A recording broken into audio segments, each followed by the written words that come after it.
So summer start ஆயிடுச்சு. எல்லாருமே water content இருக்கிற நெறைய ஃப்ரூட்ஸ் எடுத்துக்கோங்க. தண்ணி குடிச்சுக்கோங்க.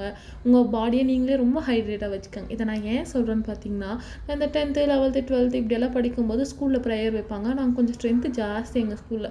ஸோ வந்துட்டு பெரிய பெரிய அந்த மியூசிக் டபரா செட்டுங்கெல்லாம் வச்சு தான் மைக்ல கத்தின்னு இருப்பாங்க. பாதியில இருக்கும்போது எல்லா புள்ளைங்களும் பொத்து பொத்துன்னு மயக்கம் போட்டு விழும். என்னன்னு பார்த்தா அவங்கலாம் கொஞ்சம் இம்யூனிட்டி பவர் இல்லாம மயக்கம் போட்டு விழுவாங்க.